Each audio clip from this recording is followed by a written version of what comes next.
আমরা জানি কুড়িগ্রামে অনেক সমস্যা।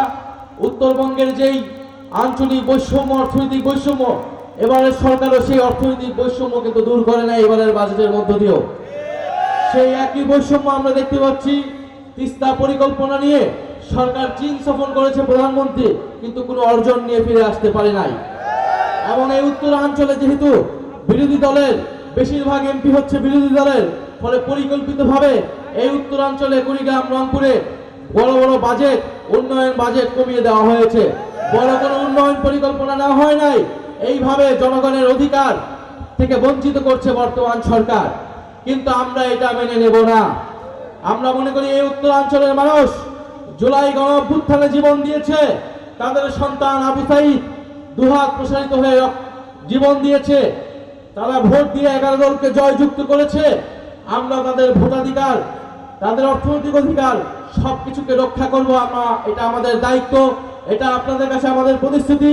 এবং আপনাদের সন্তান আতিক মুজাহিদ এটা আপনাদের সামনে ওয়াদা দিয়েছে ইলেকশনের আগে এবং এখনো দিচ্ছে যে আপনাদের অধিকারের পক্ষে তিনি জাতীয় সংসদে এবং সংসদের বাইরে কথা বলবেন।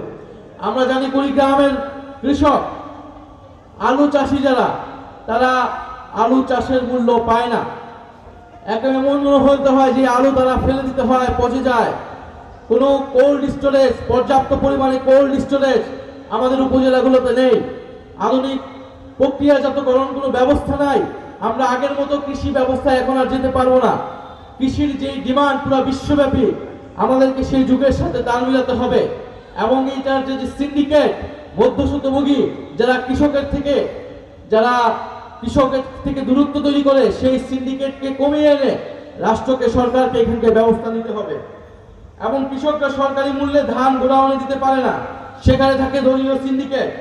প্রতি উপজেলা থেকে প্রায় 4 কোটি টাকা সিন্ডিকেট নিয়ে নেয়। সরকারি মূল্যে ধান বর্তমানে 1440 টাকা, অথচ কৃষক বাজারে বিক্রি করে 1140 টাকা। তো এই যে বৈষম্য, এই বৈষম্যের ফলে কৃষক তার ন্যায্য মূল্য পাচ্ছে না।